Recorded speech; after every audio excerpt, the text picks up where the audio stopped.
Hello students, कल हमने class 11th की हॉर्नबिल बुक से एक फर्स्ट चैप्टर जो है स्टार्ट किया था, जिसका नाम है the portrait of a lady और उसके राइटर है खुशवंत सिंह।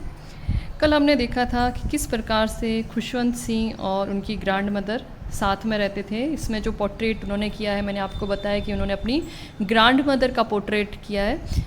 तो ग्रैंड मदर के साथ में जब वो रहते थे बचपन में, तो वो किस तरह से उन्हें स्कूल छोड़ने जाती थी और जो भी एक्टिविटीज़ थी कल हमने पढ़ी थी। और उसके बाद जब उनके पेरेंट्स जो है सिटी में सेटल्ड हो गए, तो उन्होंने उन्हें बुलावा भेजा ग्रैंड मदर को और खुशवंत सिंह को कि उनके साथ में रहने के लिए।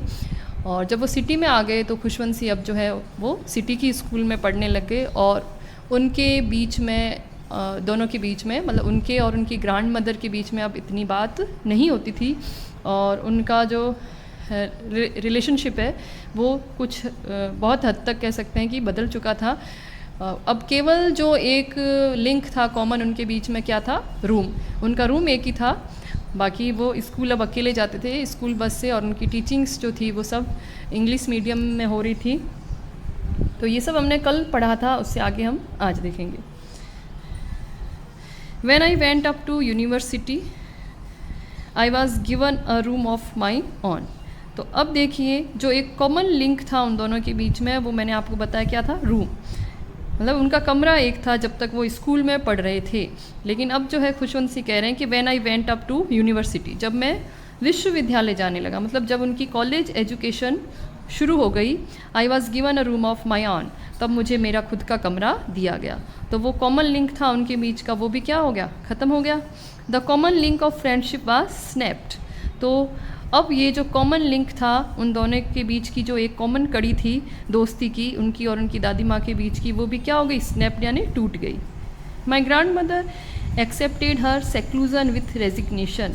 और मेरी ग्रैंड मदर ने, दादी माँ ने जो है एक्सेप्टेड यानी स्वीकार कर लिया, किसको, सेक्लूजन। सेक्लूजन का मीनिंग होता है बच्चों एकांतवास, जिसका आप दूसरा मीनिंग जो है सिमिलर वर्ड जो है सिनोनिम लिख सकते हैं, सॉलिट्यूड भी लिख सकते हैं, प्राइवेटनेस भी लिख सकते हैं, विथ रेजिग्नेशन। रेजिग्नेशन यानी समर्पण के साथ। तो उनकी ग्रैंड मदर ने, उनकी दादी ने उस एकांतवास को, मतलब अकेले रहने का जो उनका था उसको, उनका जो एकांतवास था उसको क्या किया उन्होंने, समर्पण की भावना के साथ स्वीकार किया। She rarely left her spinning wheel to talk to anyone. तो वो बहुत कम, रियरली यानी बहुत कम, अपना जो स्पिनिंग व्हील था, जो चरखा था, वो चरखा चलाती थी। तो किसी से बात करते हुए कभी कभी ऐसा होता था, मतलब बहुत कम होता था कि वो बात कर रही है किसी से, तो वो अपना चरखा चलाना जो है वो बंद कर दे। From sunrise to sunset she sat by her wheel spinning and reciting prayers. तो वो कहते हैं कि उनकी जो दादी माँ है वो सुबह से लेकर, सूर्योदय से लेकर, सनराइज़ यानी सूर्योदय से लेकर के सनसेट यानी सूर्यास्त तक जो है उस चरखे के पास में बैठी रहती थी, उसे चलाती रहती थी और प्रेयर्स जो है भगवान की, जो भगवान को याद करती रहती थी, उनकी प्रार्थना करती रहती थी, उसको रिसाइट करती रहती थी, मतलब दोहराती रहती थी, भगवान का नाम लेती रहती थी। Only in the afternoon she relaxed for a while to feed the sparrows. केवल मात्र आफ्टरनून में, दोपहर के समय वो थोड़ा रिलैक्स होती थी, आराम करती थी, जब वो क्या करती थी, स्पैरोज को, गोरैया को फीड कराती थी, भोजन देती थी। While she sat in the veranda breaking the bread into little bits, hundreds of little birds collected round her, creating a veritable bedlam of chirpings. तो जब वो वरेंडे में बैठती थी और रोटी के, ब्रेड के, मतलब रोटी के छोटे छोटे टुकड़े करके उनको दे रही होती थी, तब हंड्रेड्स ऑफ लिटिल बर्ड्स, सैकड़ों छोटी छोटी जो चिड़ियाँ हैं, गोरैया है, वो उनके चारों तरफ इकट्ठी हो जाती थी। किस तरह से, अ वेरिटेबल बेडलम ऑफ चिरपिंग्स। वेरिटेबल यानी रियल, ऑथेंटिक, वास्तविक। तो उनकी चिरपिंग की जो उनकी आवाज़ होती है वो होती है चिरपिंग्स। तो वो चिरपिंग्स वाली अपनी आवाज़ करती हुई, शोरगुल, वास्तविक शोरगुल करती हुई उनके चारों तरफ इकट्ठी हो जाती थी, एकत्रित हो जाती थी। किसके, दादी माँ के। Some came and perched on her legs. उनमें से कुछ चिड़ियाँ आती और उनके पैरों पे बैठती। अदर्स ऑन हर शोल्डर्स, और कुछ जो आती वो उनके कंधों पे बैठती थी। Some even sat on her head, और कुछ तो यहाँ तक कि उनके सिर पे भी बैठ जाती थी। She smiled but never shooed them away. वो जो है दादी माँ क्या करती थी, मुस्कुराती थी लेकिन उन्हें भगाती नहीं थी। शू का मतलब होता है भगाना, बट वो उन्हें वहाँ से हटाती नहीं थी। It use to be the happiest half hour of the day for her.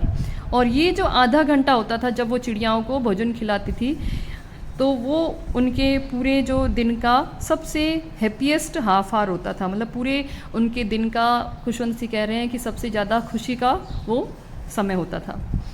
When I decided to go abroad for further studies, I was sure my grandmother would be upset. अब ये कह रहे हैं कि जब मैंने डिसाइड कर लिया, तय कर लिया कि मैं जो है अपनी और अध्ययन के लिए, फर्दर यानी और अतिरिक्त एक्स्ट्रा अध्ययन के लिए जो मैं है एब्रॉड जाऊँगा, एब्रॉड यानी विदेश जाऊँगा, तो मैं श्योर था, आश्वस्त था कि मेरी ग्रैंड मदर जो है, दादी माँ जो है वो क्या होगी, अपसेट हो जाएगी, दुखी होगी। I would be away for 5 years, मैं लगभग कितने समय तक दूर रहूँगा उनसे, 5 साल तक।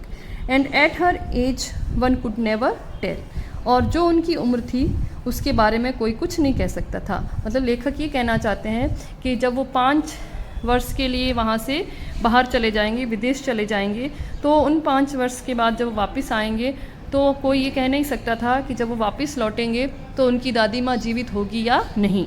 इतनी ज़्यादा वो बुजुर्ग थी, तो उनकी इस एज के बारे में कोई बता नहीं सकता था कि वो और कितने समय तक जीवित रहेगी। But my grand mother could, लेकिन वो कहते हैं और कोई नहीं बता सकता, लेकिन मेरी दादी माँ जो है वो बता सकती थी। सी वॉज नॉट इवन सेंटिमेंटल, और वो भावनात्मक मतलब सेंटिमेंटल भी नहीं हुई, भावुक भी नहीं हुई जब वो अब्रॉड जा रहे थे। वो कह रहे हैं she came to leave me at the railway station but did not talk or show any emotion, कि वो मुझे रेलवे स्टेशन छोड़ने आई लेकिन उन्होंने कोई बात नहीं की और कोई भी इमोशंस नहीं बताए अपने। हर लिप्स मूव्ड इन प्रेयर, और उनके लिप्स जो है, उनके होंठ जो है अभी भी प्रार्थना में हिल रहे थे। Her mind was lost in prayer, उनका दिमाग जो है वो भी प्रार्थना में ही खोया हुआ था। Her fingers were busy telling the beads of her rosary, और उनके जो फिंगर्स है वो अभी भी इनके ऊपर घूम रही थी, उस माला के मणकों के ऊपर, तो वो अभी भी माला फेर रही थी, ये कह रहे हैं, और भगवान का नाम ले रही थी, प्रेयर्स लगातार कर रही थी। Silently she kissed my forehead, उन्होंने चुपके से मेरे फोरहेड पर, ललाट पर चूमा। And when I left I cherish the moist imprint as perhaps the last sign of physical contact between अस।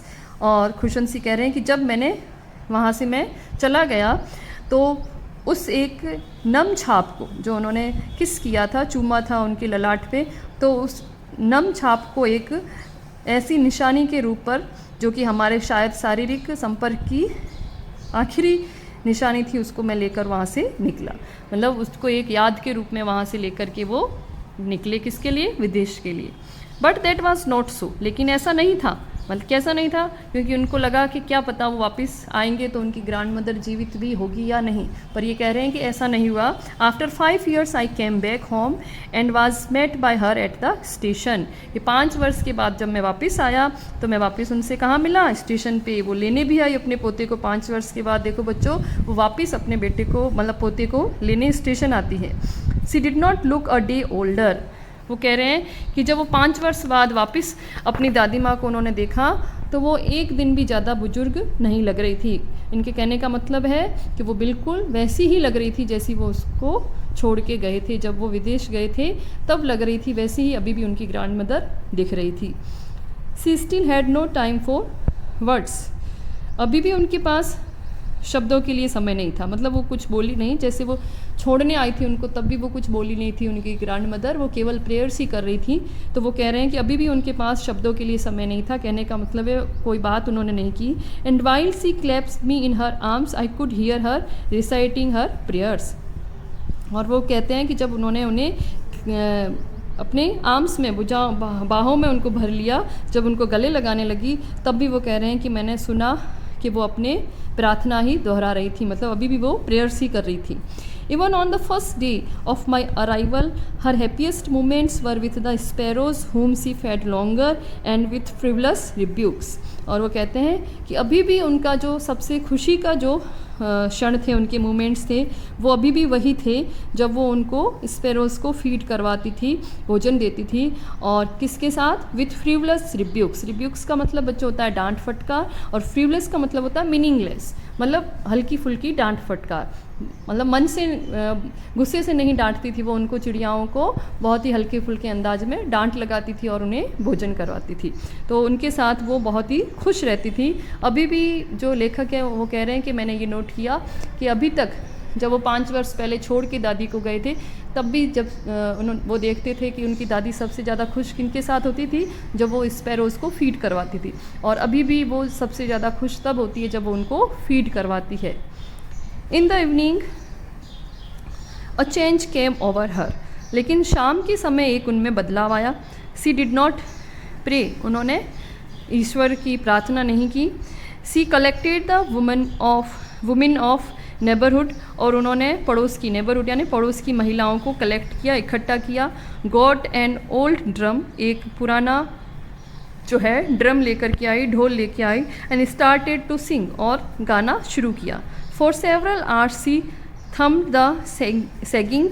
थम यानी बजाना, द सेगिंग, सेगिंग यानी झालदार। Skins of the dilapidated drum. और डिलेपिडेटेड यानी ब्रोकन डाउन, टूटा हुआ ड्रम था, वो पुराना ढोल था कोई, उसकी चमड़ी के ऊपर, मतलब उसकी चमड़ी के ऊपर उन्होंने बजाना शुरू किया और साथ में वो गीत भी गा रही थी। And सैंग of the home coming of warriors. किस तरह के गीत गा रही थी? जब कोई योद्धा जो होता है, वॉरियर यानी योद्धा, वापस युद्ध करके घर लौटता है तो उनकी आने की खुशी में जो गीत गाए जाते हैं, उस तरह के गीत वो गा रही थी। We had to persuade her to stop to avoid over straining. हमें वो कह रहे हैं वो इतनी गीत गाने में और ढोल को बजाने में लगी हुई थी कि लेखक कह रहे हैं कि हमें जो है घर वालों को जो है हमें उनको रोकना पड़ा ताकि वो ज़्यादा तनाव में ना आ जाए। ओवर स्ट्रेनिंग यानी अत्यधिक तनाव। That was the first time since I had known her that she did not pray. और ये कहते हैं कि वो पहली बार ऐसा हुआ था जब मैंने उनको देखा, जब से मैं उनको जानता था तब से लेकर के पहली बार ऐसा हुआ था कि उन्होंने प्रे नहीं किया, प्रार्थना नहीं की थी उस दिन उन्होंने। The next morning she was taken ill. अगली सुबह जो है वो क्या हो गई? बीमार पड़ जाती है। It was a mild fever. और वो क्या था? हल्का सा बुखार था। तो उनकी दादी माँ को जो है दूसरे दिन क्या हुआ? हल्का बुखार हुआ। एक दिन पहले उन्होंने जो है गीत गाए। कैसे गीत गाए? Home coming of warriors. किस खुशी में गाए थे उन्होंने? उनके पोते की आने की खुशी में। और दूसरे दिन जब वो बीमार हुई तो उन्हें हल्का बुखार था। And the doctor told us that it would go. Doctor ने क्या कहा? कि बुखार जो है चला जाएगा, उतर जाएगा। But my grand mother thought differently. लेकिन मेरी दादी जी जो है वो अलग तरह से सोच रही थी, उन्होंने कुछ और ही दिमाग में उनके विचार था। सी told us that her and was near. तो दादी जी ने क्या कहा? कि उनका अंत समय जो है वो नज़दीक आ गया है। She said that since only a few hours before the close of the last chapter of her life she had omitted to pray. She was not going to waste any more time talking to us. तो उन्होंने कहा, दादी जी ने कहा कि क्योंकि बहुत कम घंटे रह गए हैं उनके जीवन के अंतिम अध्याय में, क्योंकि उन्होंने प्रे नहीं किया उस दिन, भगवान को याद नहीं किया था, और अब और ज़्यादा वो बातें करके अपना टाइम जो है बर्बाद नहीं करना चाहती। कहने का मतलब है कि उस शाम जो है उन्होंने जो गीत गाए थे, भगवान को प्रे नहीं किया था, तो वो कहती है कि अब मैं और समय जो है अपना बर्बाद नहीं करना चाहती हूँ बातों में। तो वो क्या कहना चाहती है? वो कहना चाहती है कि मैं जो है अपने अंतिम समय में ईश्वर को याद करना चाहती हूँ, प्रे करना चाहती हूँ। We protested. हमने विरोध किया। But she ignored our protest. लेकिन उसने हमारे विरोध का क्या किया? इग्नोर किया, उसको नकार दिया, मतलब ध्यान नहीं दिया हमारे विरोध की तरफ। She lay peacefully in bed praying and telling her beads. और वो चुपचाप जो है शांति से जो है अपने बेड में बिस्तर पे लेट गई और वो अपने बीट्स के साथ, मणकों के साथ में भगवान का नाम लेने लगी, प्रे करने लगी। Even before we could suspect her lips stopped moving and the rosary fell from her lifeless fingers. कि जब हम कुछ संदेह करते उससे पहले ही उसके लिप्स जो है, होठ जो है, उन्होंने हिलना बंद कर दिया और उनके हाथ से जो है माला गिर गई, नीचे गिर गई। लाइफलेस फिंगर्स यानी मृत प्राय जो उनके अब फिंगर्स थे, अंगुलियां जो थी उनसे माला नीचे गिर गई। A peaceful pallor spread on her face, pallor यानी पीलापन, एक शांतिपूर्ण पीलापन जो है उनके चेहरे पे फैल गया। And we knew that she was dead, और हमें पता चल गया कि वो क्या हो चुकी है, डेड हो चुकी है, मर चुकी है। We lifted her off the bed, हमने उन्हें बेड से, बिस्तर से नीचे उतारा। एज इज़ कस्टमरी, जैसा कि हमारा रिवाज है। Laid her on the ground, ज़मीन पे उनको सुलाया। And covered her with a red shroud, और उन्हें एक लाल कफन से ढक दिया। After a few hours of morning we left her alone to make arrangements for her funeral, और कुछ घंटों के विलाप के बाद, मॉर्निंग यानी विलाप करने के बाद, हमने उन्हें वहाँ अकेला छोड़ दिया। और हम कहाँ चले गए, फ्यूनरल यानी अंतिम संस्कार की अरेंजमेंट्स करने के लिए वहाँ से चले गए, तैयारियों के लिए। In the evening we went to her room with a crude stretcher to take her to be cremated, और शाम के समय जो है हम उनके रूम में गए एक अर्थी को लेकर के, क्रूड स्ट्रेचर यानी अर्थी, ताकि हम उनको किसके लिए ले जा सके, अंतिम संस्कार के लिए ले जा सके, उनको जलाने के लिए, क्रेमेटेड यानी जलाने के लिए लेके जा सके, इसलिए हम एक अर्थी लेकर उनके रूम में गए। The sun was setting and had lit her room and veranda with a blaze of golden light, सूर्य जो है अस्त हो रहा था, और उसकी जो रोशनी थी उस समय की, वो उनके दादी माँ के कमरे को और बरामदे को एक पीली रोशनी से चमका रही थी, सुनहरी रोशनी आ रही थी उसकी, सूर्य की। We stopped half way in the courtyard, जब हम आंगन में पहुँचे तो बीच आंगन में आधे रास्ते में हम रुक गए। All over the verandah and in her room right up to where she lay dead and stiff wrapped in the red shroud, thousands of sparrows sat scattered on the floor। तो वो कहते हैं उस पूरे वरांडे में, उनके कमरे में जहाँ पर उनकी जो डेड बॉडी पड़ी हुई रखी गई थी, डेड बॉडी, वहाँ तक जो है हजारों की संख्या में स्पैरोज आई वहाँ और उस फर्श पे फैल गई। देयर वॉज नो चिरपिंग, लेकिन वो स्पैरोज जो है चिरपिंग की जो आवाज़ है वो नहीं कर रही थी। We felt sorry for the birds and my mother fetched some bread for them, तो हमें जो है उन बर्ड्स के लिए, पक्षियों के लिए क्या हुआ, बहुत ही दुख हुआ, और मेरी माँ जो है कुछ रोटी के टुकड़े जो है, कुछ रोटियाँ जो है उनके लिए लाई। She broke it into little crumbs, और उन रोटियों को उन्होंने छोटे छोटे टुकड़ों में तोड़ दिया। The way my grandmother use to, जैसा कि मेरी ग्रैंड मदर करती थी, तो उसी तरह से मेरी मदर ने भी रोटी के टुकड़े किए। And threw it to them, और उन चिड़ियाओं की तरफ फेंक दिया। The sparrows took no notice of the bread, लेकिन देखो चिड़ियाओं ने उन रोटियों की तरफ बिल्कुल ध्यान नहीं दिया। When we carried my grandmother's corpse off they flew away quietly, और जब हम मेरी ग्रैंड मदर की कॉप्स यानी डेड बॉडी को उठाकर लेके गए, तो वो सारी चिड़ियाएँ जो है चुपचाप उड़ के वहाँ से चली गई। Next morning the sweeper swept the bread crumbs into the dustbin, और अगली सुबह जो है स्वीपर जो आता है उसने उन रोटी के टुकड़ों को इकट्ठा करके और डस्टबिन में डाल दिया। तो बच्चों इस चैप्टर में हमने देखा पोर्ट्रेट जो किया गया खुशवंत सिंह के द्वारा अपनी ग्रैंड मदर का, और इसमें हम जो उनके रिलेशनशिप के जो है 3 डिफरेंट फेज़ देखते हैं ऑथर के रिलेशनशिप का अपनी ग्रैंड मदर के साथ। पहला फेज़ जो होता है, मतलब 3 अलग अलग जो फेज़ हैं, पहलू समय 3 अलग अलग फेज़ है। जो पहला फेज़ है वो है जब वो बचपन में स्कूल जाते थे और ग्रैंड मदर उनको कंपनी देती थी, वो वाला। और सेकंड फेज़ वो होगा जब वो सिटी में आ गए और वो स्कूल जाने लगे इंग्लिश मीडियम स्कूल में। और थर्ड फेज़ कौन सा होगा, जब वो वापस एब्रॉड से लौट करके आते हैं और उसके बाद जो उनके ग्रैंड मदर का बिहेवियर होता है, जो उनके साथ उनका रिलेशन होता है वो। तो आप इसको अच्छे से पढ़ें, और जो इसको पढ़ाते हुए जो मैं आपको मीनिंग्स बताती हूँ आप नोट करें कॉपी में, और फिर इनके क्वेश्चन आंसर को लर्न करें। और प्लीज़ मेरे चैनल को लाइक, शेयर और सब्सक्राइब करें। इस वीडियो को, मेरे चैनल को सब्सक्राइब करें। Thanks for watching.